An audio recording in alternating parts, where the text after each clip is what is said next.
నమస్తే, welcome to BCN news. నేను విజయలక్ష్మి. ముందుగా ముఖ్యాంశాలు. హిందువులపై పార్లమెంట్లో ప్రతిపక్ష నేత రాహుల్ గాంధీ చేసిన వ్యాఖ్యలను ఖండించిన కేంద్ర సహాయ మంత్రి శ్రీనివాస్ వర్మ. రాష్ట్ర ప్రభుత్వం విద్యకు అధిక ప్రాధాన్యత ఇస్తోంది. స్టూడెంట్ కిట్ల పంపిణీ కార్యక్రమంలో భీమవరం ఎమ్మెల్యే రామాంజనేయులు. పాలకోడేరు మండల ప్రాథమిక ఆరోగ్య కేంద్రాన్ని ఆకస్మిక తనిఖీ చేసిన ఉండి ఎమ్మెల్యే త్రిపులార్.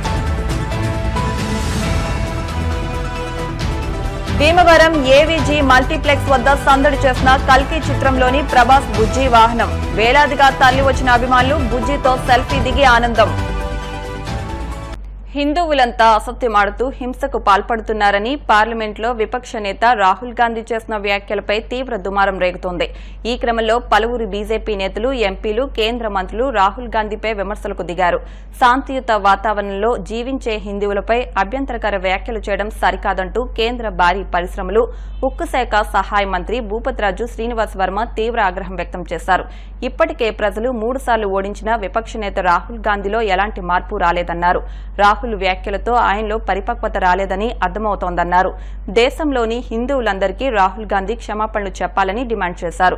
బాధ్యత గల ప్రతిపక్ష నాయకుడు హోదాలో ఉంటూ హిందూ సమాజాన్ని హేళన చేసేలా పార్లమెంట్లో మాట్లాడడం సిగ్గుచేటని వ్యాఖ్యానించారు.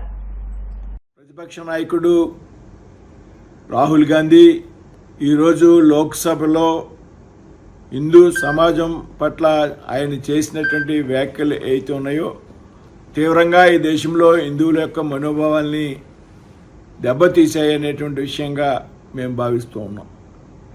ఇది దేశంలో ఉన్నటువంటి యావత్ హిందూ జాతిని కూడా అవమానించడంగా మేమైతే భావిస్తూ ఉన్నాం.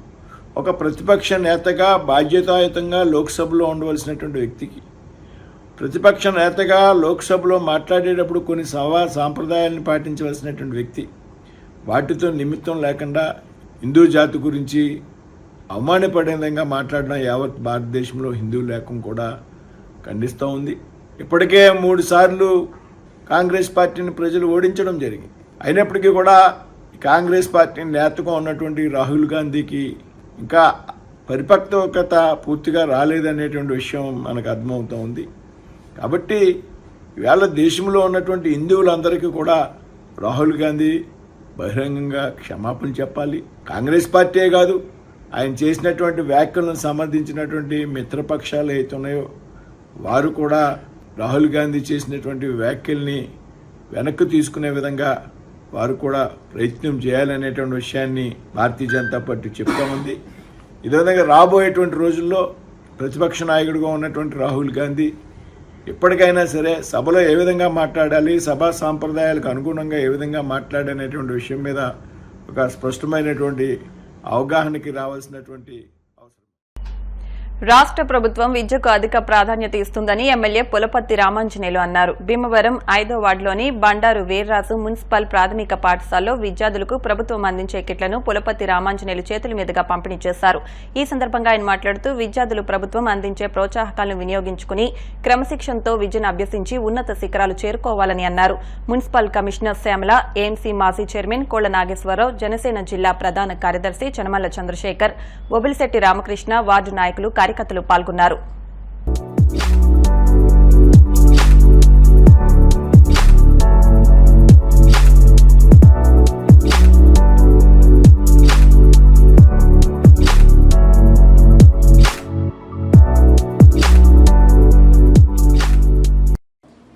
వేదిక నుంచి పెద్దలకు, వేదిక ముందున్న పెద్దలకు, ప్రెస్ వారికి అందరికీ పేరు పేరున హృదయపూర్వక నమస్కారం. చంద్రబాబు నాయుడు గారు, పవన్ కళ్యాణ్ గారు అధికారంలోకి వచ్చిన తర్వాత విద్యకి పెద్ద పీఠం వేయటం జరిగింది. విద్యకు ప్రాధాన్యతనిచ్చి విద్య అభివృద్ధి చెందాలి, ప్రతి ఒక్కరూ చదువుకోవాలి అని ఆలోచన చేసి బడ్జెట్లో ఎక్కువ నిధులు కేటాయించి ఈ రాష్ట్రంలో విద్య లేని వారు ఏ ఒక్కరూ ఉండకూడదని ఆలోచన చేసి రాష్ట్ర ప్రభుత్వం ముందుకు నడుస్తుంది. దానిలో భాగంగానే ఈ రోజున ప్రతి స్కూల్లో విద్యార్థులకు కిట్స్, నోట్బుక్స్ అవి ఇచ్చి వారు చక్కగా చదువుకునే విధంగా ఆలోచన చేయడం జరిగింది. మరి మున్సిపల్ స్కూల్స్ కూడా ప్రత్యేక శ్రద్ధ తీసుకొని మంచి విద్యాబుద్ధులు నేర్పి 100% ఉత్తీర్ణత సాధించేటట్టుగా ఆలోచన చేయాలి. మెయిన్ ప్రాథమిక పాఠశాలల్లో జాయినింగ్లు కరెక్ట్గా చూడాలి, డ్రాప్స్ ఉండకూడదు. దానికోసం టీచర్స్, ఉపాధ్యాయులు ప్రత్యేక శ్రద్ధ తీసుకొని ఈ వార్డులో ఎన్ని ఫ్యామిలీస్ ఉన్నాయి, ఎంతమంది స్కూల్కి వస్తున్నారు, ఎంతమంది రావట్లేదు, రాని వాళ్ళని తీసుకువచ్చి ఆలోచన చేయాలి. అలా వచ్చిన తర్వాత కూడా కొన్ని రోజులు స్కూల్కి రాకపోతే ఆ విద్యార్థిని స్కూల్కి ఎందుకు రావట్లేదు వాళ్ళ తల్లిదండ్రులు చెప్పి మళ్ళీ ఆ విద్యార్థిని తీసుకొచ్చి చదివించే ఏర్పాటు చేయాలి. దాని మీద ఉపాధ్యాయులు ప్రత్యేక శ్రద్ధ తీసుకోవాలని చెప్పి కోరుతున్నాం. ఎందుకంటే ఒక్కరు కూడా చదువు లేని వారు ఉండటానికి వీల్లేదు. 100% చదువుకోవాల్సిందే. దానికోసం మన మున్సిపాలిటీ కోట్లాది రూపాయలు ఖర్చు పెడుతుంది చదువుకి. దాని మీద మీరు శ్రద్ధ వహించి ఫౌండేషన్ మీరు ఫౌండేషన్ గట్టిగా వేస్తేనే వాళ్ళ హైర్ స్టడీస్కి వెళ్ళి మంచి చదువుకునే అవకాశం ఉంటుంది. ఈ పసి మొక్కలు ఈ పసి మొక్కల్ని ఎలా ఉంచితే అలా వంగుతారు. వారిని సరైన నడక పెట్టవలసిన బాధ్యత ఉపాధ్యాయులది. మీ సొంత బిడ్డలాగా చూసుకునే వీరిని చక్కని నడవడికి అలవాటు చేసి, మంచి సంప్రదాయాన్ని అలవాటు చేసి, మంచి సంస్కృతిని అలవాటు చేసి వారిని నడిపించవలసిన బాధ్యత ఉపాధ్యాయుల మీద ఉంది.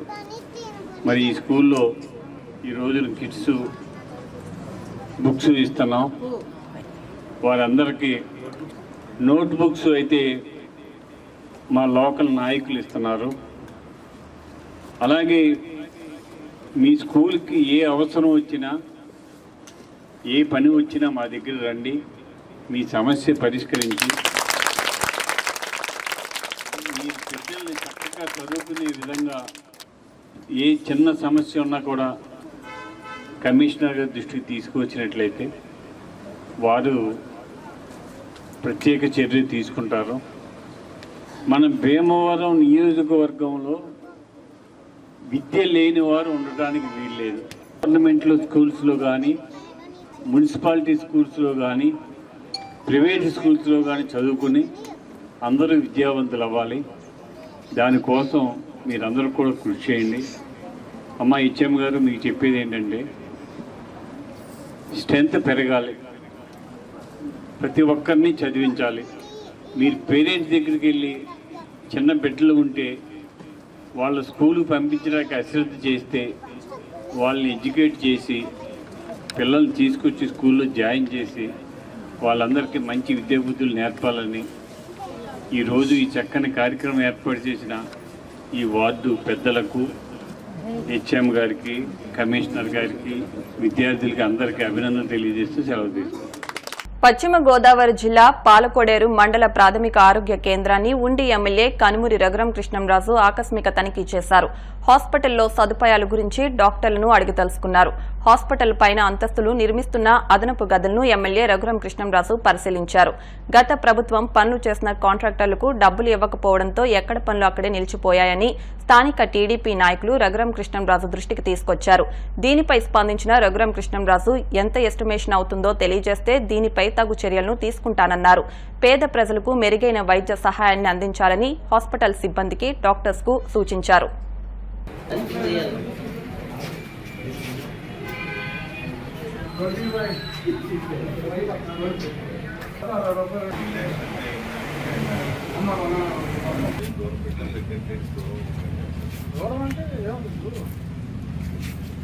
కల్కి చిత్రంలో పాన్ వరల్డ్ స్టార్ ప్రభాస్ తో కలిసి పరుగులు పెట్టిన బుజ్జి ఇప్పుడు భీమవరంలో హల్చల్ చేస్తోంది.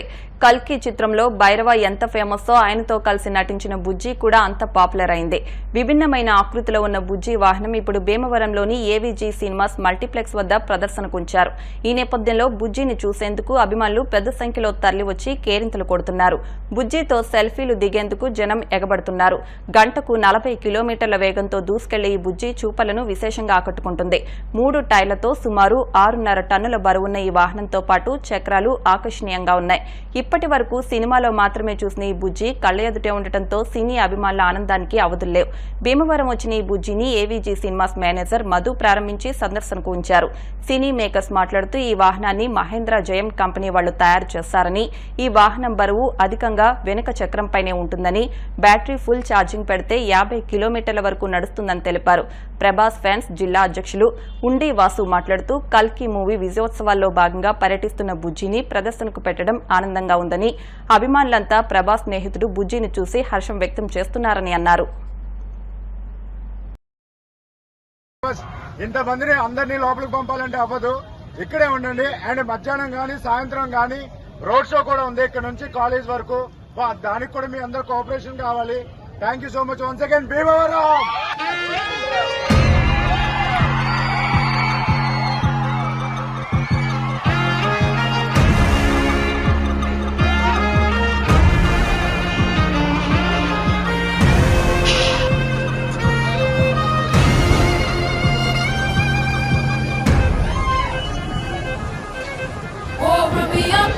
I'm on the clock, put me on top, everybody drop.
మానవాళి బ్రతుకు మలుగుతున్నదా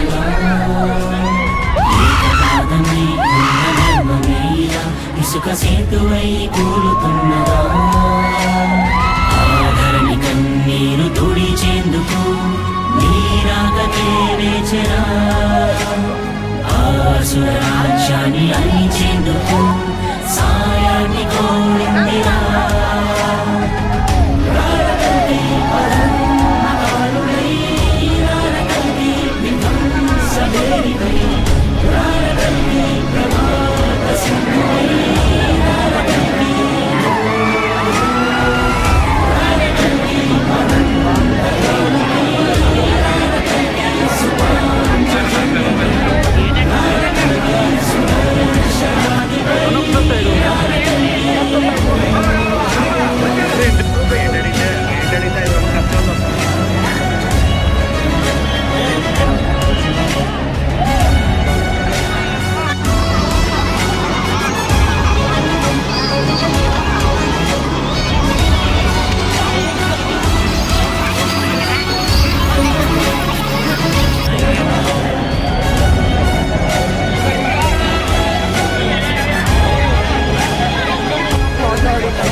ఈ వెహికల్ తయారు చేసింది అయితే మా డిజైన్ అయితే మా సినిమాకి సంబంధించిన డిజైన్ అండి. ప్రొడక్షన్ డిజైనర్ వచ్చి నితిన్ జయా అని మా డైరెక్టర్ గారు ఫైనల్ చేసిన డిజైన్ ఇది. దీన్ని మూవబుల్ బిల్డ్ చేసింది మాత్రం మహేంద్ర అండ్ జయం వాళ్ళు, కోయంబత్తూర్లో తయారైంది. Proper made in India vehicle ఇది. అండ్ ప్రాపర్ ఎలక్ట్రికల్ వెహికల్ అండి ఇది. మ్యాక్సిమం స్పీడ్ వచ్చి 40 km/h వెళ్తుంది. And total weight 6.5 tonne. And ఒక ఫుల్ బ్యాటరీ ఛార్జ్ మీద 50 km వరకు రన్ చేయొచ్చు. అండ్ మనకి 3 wheel వెహికల్ అండి ఇది. లేదండి, పర్టికులర్గా ఓన్లీ ఫర్ కల్కి మూవీ కోసం మాత్రమే తయారు చేయబడింది అండి ఇది. దీనికి ఓవరాల్గా ఇప్పటి వరకు అయితే 7 crores వరకు ఖర్చు అయిందండి. 7 crores వరకు ఖర్చు అయింది. ఓకేనా, థ్యాంక్ యూ. ఈరోజు మనందరి పాన్ వరల్డ్ స్టార్ ప్రభాస్ గారు నటించిన కల్కి చిత్రం విజయవంతమైనందుకు అభిమానులకి, ప్రేక్షక దేవుళ్ళకి కృతజ్ఞతలు చెప్పుకుంటూ ఈరోజు కల్కి సినిమాలో ప్రభాస్ గారు ఉపయోగించిన బుజ్జిగాడు కారు భీమవరపట్నం స్థానిక మల్టీప్లెక్స్ థియేటర్ వస్తడం జరిగింది. ఆ సినిమాలో మన హీరోతో పాటు సమాంతరంగా యాక్ట్ చేసిన ఆ బుజ్జిగాడు వస్తాం చాలా అభిమానులకు చాలా సంతోషం. అందువల్ల భీమవరం పట్టణంలో వేస ఈవినింగ్ కూడా ర్యాలీ పెట్టి 5 గంటల దాకా అప్పుడు దీన్ని బయటికి పంపిస్తున్నాం ఊరేగింపుతోనే. అభిమానులందరూ కూడా వచ్చి మన ప్రభాస్ని అలాగే లోకల్ సోళ్ళపట్నం బుజ్జిగాడిని చూసి మన ప్రభాస్ స్నేహితుడు సినిమాలోనే నెక్స్ట్ పార్ట్ 2లో కూడా ప్రభాస్తో ఉండి మన బుజ్జిగాడు ఇక్కడ ఉన్నాడు కాబట్టి అభిమానులు చూసి ఆనందిస్తారని కోరుకుంటూ మీ వాసు ఉండి. భీమవరం డిఎన్ఆర్ ఇంజనీరింగ్ కళాశాలలో సోమవారం ఏపీ ఈఏపీ సెట్ కళాశాల ప్రవేశాల ఎంపిక కోసం హెల్ప్ డెస్క్ ను కళాశాల అధ్యక్షులు గోకరాజు వెంకట నరసింహరాజు ప్రారంభించారు. ఈ సందర్భంగా ఆయన మాట్లాడుతూ భీమవరం పరిసర ప్రాంత విద్యార్థులు ఏపీ ఈఏపీ సెట్ ద్వారా ఇంజనీరింగ్ కళాశాల ఆప్షన్ల ఎంపిక కొరకు ఈ హెల్ప్ డెస్క్ ఉపయోగించుకోవాలని కోరారు. కళాశాల కార్యదర్శి గాదిరాజు సత్యనారాయణరాజు మాట్లాడుతూ ఏపీ ఈఏపీ సెట్ అర్హత సాధించిన ప్రతి విద్యార్థి ఈ హెల్ప్ డెస్క్ కు వచ్చి ఇంజనీరింగ్ కళాశాల ప్రవేశాలకు ఆప్షన్ ఎంట్రీకి సంబంధించిన సేవలను ఈ హెల్ప్ డెస్క్ ద్వారా ఉపయోగించుకోవాలని కోరారు. ప్రస్తుత ఇంటర్నెట్ సెంటర్లో విద్యార్థులు తల్లిదండ్రులు వెబ్ ఆప్షన్ల ఎంపికలో పూర్తిగా మోసపోతున్నారని, ఇలాంటివి జరగకుండా విద్యార్థుల అభిష్టం మేరకు కళాశాల ఎంపిక చేసుకోవచ్చని అన్నారు. Principal doctor M Anjan Kumar మాట్లాడుతూ ఏపీ ఈఏపీ సెట్ 2024 ఇంజనీరింగ్ ప్రవేశాల కొరకు విద్యార్థులు తమకు నచ్చిన బ్రాంచ్ కళాశాల ఎంపిక చేసుకోవడం, ఈ యొక్క హెల్ప్ డెస్క్ సేవలను వినియోగించుకోవాలని తెలిపారు. ఆన్లైన్లో రిజిస్ట్రేషన్, ప్రాసెసింగ్ ఫీజు చెల్లింపు ప్రక్రియ జూలై 1 నుంచే ప్రారంభమవుతుందని, జూలై 7వ తేదీలోపు పూర్తి చేయవలసి ఉంటుందని, జూలై 8 నుండి 12 వరకు 5 రోజుల పాటు వెబ్ ఆప్షన్ల ఎంపిక పూర్తి చేసుకోవాల్సి ఉంటుందన్నారు. తల్లిదండ్రులకు గాని విద్యార్థులకు గాని ఇంజనీరింగ్ కళాశాల ప్రవేశాల ఎంపికకు సంబంధించిన సమస్యలు నివృత్తి కొరకు, అవగాహన కొరకు కళాశాల ఏపీ ఈఏపీ సెట్ 2024 కళాశాల అడ్మిషన్ కన్వీనర్ డాక్టర్ జీజీ రత్నంను సంప్రదించాలని తెలిపారు. ఈ కార్యక్రమంలో అసిస్టెంట్ సెక్రటరీ కొత్తపల్లి శివరామరాజు, వివిధ విభాగాల అధిపతులు, ఆన్లైన్లో రిజిస్ట్రేషన్, ప్రాసెసింగ్ ఫీజు చెల్లింపు ప్రక్రియకు వచ్చిన విద్యార్థులు, తల్లిదండ్రులు పాల్గొన్నారు.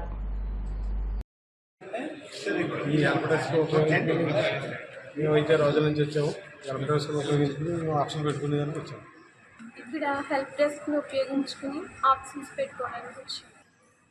ఈ రోజున ఎంసెట్ కౌన్సిలింగ్ ఈ రోజు నుంచి ప్రారంభమైంది. ఎంసెట్ రిజిస్ట్రేషన్ ఈ రోజు నుంచి మొదలైంది. అందుచేత హెల్ప్ డెస్క్ ఏర్పాటు చేయడం జరిగింది. మరి ఇక్కడ పేరెంట్స్ పిల్లలందరూ ఇక్కడికి వచ్చి ఎంసెట్ చుట్టుపక్కల గ్రామాల ఉన్న స్టూడెంట్స్ అందరూ ఇక్కడికి వచ్చి హెల్ప్ డెస్క్ ఉపయోగించుకుని ఆప్షన్స్ పెట్టుకుంటానికి ఫ్రీగా మేము ఇక్కడ అరేంజ్ చేయడం జరిగింది. మా సేవల్ని మొత్తం అందరూ ఉపయోగించుకోవాలని ఈ సందర్భంగా తెలియాలి. ఈ రోజు నుంచి మన ఎంసెట్ వెబ్సైట్ హెల్ప్ డెస్క్ మేము ప్రారంభోత్సవం మా ప్రెసిడెంట్ గారు, అసిస్టెంట్ సెక్రటరీ గారి ఆధ్వర్యంలో ప్రారంభం చేయడం జరిగింది. దీనివల్ల పిల్లలు వెబ్సైట్లో కానీ ఈ సెట్లో కానీ రిజిస్ట్రేషన్ చేసుకోవటం, తర్వాత ఆప్షన్స్ ఎక్సర్సైజ్ చేయడంలో కూడా వాళ్ళకి ఎంతో ఉపయోగకరంగా ఉంది. ముఖ్యంగా చుట్టుపక్కల నుంచి వచ్చేటటువంటి పల్లెటూళ్ళ నుంచి తల్లిదండ్రులు, పిల్లలు కూడా వచ్చి వాళ్ళకి ఏమేమి కావాలి, వాళ్ళు ఎలా ఎక్సర్సైజ్ చేసుకోవాలి, ముందు రిజిస్టర్ అవ్వటం, తర్వాత ఆప్షన్స్ ఎక్సర్సైజ్ చేసుకోవటం, వాళ్ళు చెప్పిన విధంగా మేము వాళ్ళకి హెల్ప్ చేయడం జరుగుతుంది. వాళ్ళ సమక్షంలోనే ఫ్రీగా చేయడం జరుగుతుంది. ఇది చాలామందికి ఉపయోగకరంగా ఉందని చెప్పడంతో ఇది గత చాలా సంవత్సరాల నుంచి చేయడం జరుగుతుంది. ఈరోజు వెబ్సైట్కి ఈరోజు ప్రారంభం జరిగింది. మా ప్రెసిడెంట్ గారు, అసిస్టెంట్ సెక్రటరీ గారు, చాలామంది పేరెంట్స్, స్టూడెంట్స్ సమక్షంలో ఇప్పుడే మొదలుపెట్టడం జరిగింది. దీన్ని మిగతా ఊర్ల నుంచి వచ్చేవాళ్ళు, ఇంకా మిగతా వాళ్ళు కూడా దీన్ని సద్వినియోగపరచుకొని ఇది ఫ్రీగా ఇవ్వడం జరుగుతుంది కాబట్టి అందరూ ఉపయోగించుకొని మా సేవల్ని మీరు ఉపయోగించుకోవాల్సిందిగా కోరుతున్నాను. సాహస గాథలను భావితరాలకు చెప్పాల్సిన అవసరం ఎంతైనా ఉందని స్వాతంత్ర్యోద్యమంలోని ఘట్టాలు బ్రిటిష్ వారిని సైతం ఆశ్చర్యపరిచిందని youth hostels association Bhimavaram unit అధ్యక్షులు ఎంఎంసీ మాజీ చైర్మన్ చిలుకూరి నరసింహరాజు అన్నారు. విప్లవ వీరుడు అల్లూరి సీతారామరాజు జయంతి ఉత్సవాల్లో భాగంగా శ్రీ విజ్ఞాన వేదిక అల్లూరి సీతారామరాజు యువజన సంఘాల సమైక్య ఆధ్వర్యంలో చినమేరం చైతన్య టెక్నో స్కూల్ విద్యార్థులతో ర్యాలీ, దేశభక్తి ప్రతిజ్ఞ పోటీలను నిర్వహించారు. నరసింహరాజు మాట్లాడుతూ మన ప్రాంతంలో 125 అడుగుల అల్లూరి విగ్రహాన్ని అప్పట్లో ప్రధాని మోదీ ప్రారంభించడం గొప్ప విశేషమని అన్నారు. స్కూల్ ప్రిన్సిపల్ నడింపల్లి కృష్ణంరాజు, సమైక్య జిల్లా అధ్యక్షులు కంతెటి వెంకటరాజు మాట్లాడుతూ విప్లవ వీరులు అతి తక్కువ కాలంలో మృతి చెందడం దురదృష్టకరమని, వారి చరిత్ర మాత్రం చిరస్మరణీయంగా నిలుస్తాయని అన్నారు. నిర్వాహకులు చెరుకువాడ రంగసాయి మాట్లాడుతూ జేఎల్బీ, పీఎస్ఎం, డిఎన్ఆర్, ఎస్సీహెచ్బీఆర్ హైస్కూల్లో విద్యార్థులకు అల్లూరి ఆశయాలు నెరవేరుద్దాం అనే అంశంపై వ్యాసరచన పోటీలు నిర్వహించామని, గెలుపొందిన వారికి ఈ నెల 4న జరిగే ముగింపు వేడుకల్లో బహుమతులు అందజేస్తామని తెలిపారు. కార్యక్రమంలో లయన్స్ క్లబ్ పట్టణ ఉపాధ్యక్షులు నరహల్శెట్టి కృష్ణ, కలిదిండి ప్రసాదరాజు, స్కూల్ ఉపాధ్యాయులు, విద్యార్థులు పాల్గొన్నారు.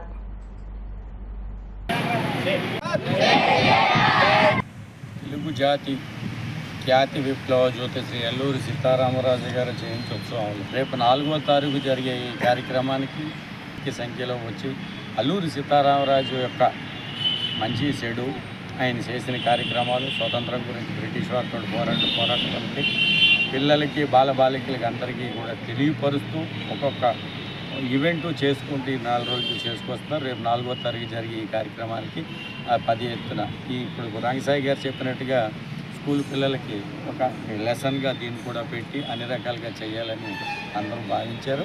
అదే ఈ పుర ప్రముఖులు, క్షత్రియ కమిటీ పెద్దలు అందరూ కలిసి 4వ తారీఖున ఈ కార్యక్రమం పెద్ద ఎత్తున జయంతి ఉత్సవం జయప్రదం చేస్తాం.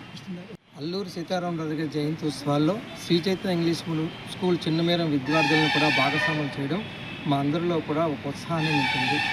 ఈ కార్యక్రమంలో అల్లూరి సీతారామరాజు ఆశయాల్ని స్ఫూర్తిగా తీసుకుని శ్రీ చైతన్య విద్యా సంస్థలు డాక్టర్ బిఎస్ రావు గారి జ్ఞాపకార్థంగా ప్రవేశపెట్టిన గ్రీన్ ఇండియా మిషన్ అనే కార్యక్రమాల్లో ఈరోజు మొక్కలు నాటే కార్యక్రమాన్ని కూడా చేపడుతున్నాం. అల్లూరి సీతారామరాజు గారి యొక్క వేషరచన, వక్తృత్వ పోటీలను కూడా మా పాఠశాలలో నిర్వహించి ఈ సమాజ సేవ చేస్తున్నటువంటి పుర ప్రముఖులకి పూర్తి స్థాయిలో మా పాఠశాల తరఫున సహాయ సహకారాలు అందిస్తామని, అల్లూరి స్ఫూర్తిని విద్యార్థులందరిలో కూడా నింపుతామని ఈ సభాముఖంగా మీ అందరికీ హామీ ఇస్తున్నాం. విప్లవ జ్యోతి అల్లూరి సీతారామరాజు 127వ జయంతోత్సవాలు పురస్కరించుకుని ముందుగానే వాళ్ళలో చైతన్యం రావాలి, విద్యార్థులందరికీ కూడా అల్లూరి యొక్క స్ఫూర్తి కలగాలి, మరో అల్లూరి పుట్టి ఇటువంటి దేశంలో జరుగుతున్నటువంటి ఆ అన్యాయాలు అన్నీ కూడా అరికట్టాలనే ఉద్దేశంతో అటువంటి యువకులు తయారవ్వాలి అనే ఉద్దేశంతో మన విజ్ఞాన వేదిక అదేవిధంగా అల్లూరి సీతారామరాజు యువజన సమైక్య ఆధ్వర్యంలో నిన్న, ఈరోజు, రేపు, ఎల్లుండి కూడా ఈ కార్యక్రమం జరుగుతుందని తెలియజేస్తాం. విప్లవ జ్యోతి అల్లూరి సీతారామరాజు త్యాగం ప్రపంచ చరిత్ర ఉన్నంత వరకు ఉంటుంది. మన భారత స్వాతంత్రోత్సవాల్లో, స్వాతంత్ర పోరాటంలో ఎంతోమంది త్యాగదనులు మనకి త్యాగం చేసి దేశాన్ని సాధించారు.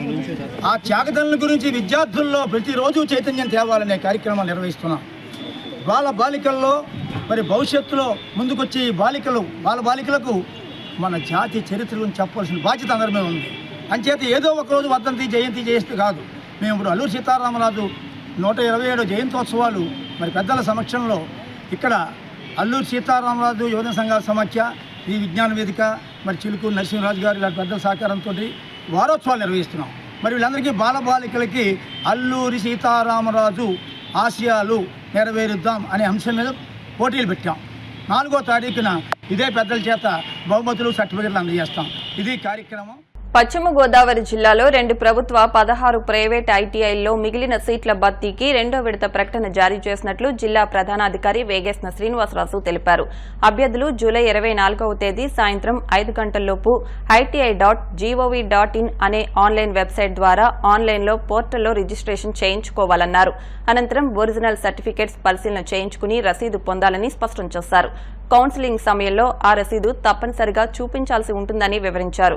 ముఖ్యంగా భీమవరం గవర్నమెంట్ ఐటీఐలో ప్రతి ల్యాబ్ స్ట్రై ప్రాజెక్ట్ గవర్నమెంట్ ఆఫ్ ఇండియా సహాయంతో ఆధునీకరించబడిందని తెలిపారు. మరిన్ని వివరాలకు నేరుగా గానీ ఫోన్ ద్వారా గానీ సంప్రదించాలని కోరారు. మన పశ్చిమ గోదావరి జిల్లాలో ఉన్న గవర్నమెంట్ మరియు ప్రైవేట్ ఐటీఐల్లో 2వ విడత అడ్మిషన్ గురించి నోటిఫికేషన్ జారీ చేయడం జరిగింది. అప్లై చేసుకోవడానికి ఆఖరి తేదీ ఈ నెల 24వ తారీఖు సాయంత్రం 5 గంటల్లోపు ఆన్లైన్లో అడ్మిషన్ గురించి మీరు రిజిస్ట్రేషన్ చేయించుకోవాల్సి ఉంటుంది. ముఖ్యంగా భీమవరం గవర్నమెంట్ ఐటీఐలో ప్రతి ల్యాబ్ను కూడా స్ట్రై ప్రాజెక్ట్ గవర్నమెంట్ ఆఫ్ ఇండియా వారి సహాయంతో ప్రతి ల్యాబ్ కూడా ఆధునీకరించబడింది.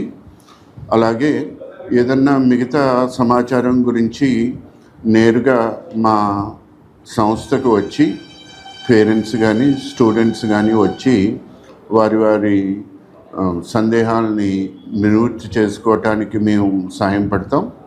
తప్పనిసరిగా 10th పాస్ అయిన విద్యార్థులందరూ గవర్నమెంట్ ఐటీఐలో అడ్మిషన్స్ పొంది మంచి భవిష్యత్తుకి బాట వేసుకుంటారని కోరుకుంటున్నాను. ఇప్పుడు కాసేపు ప్రకటనలు.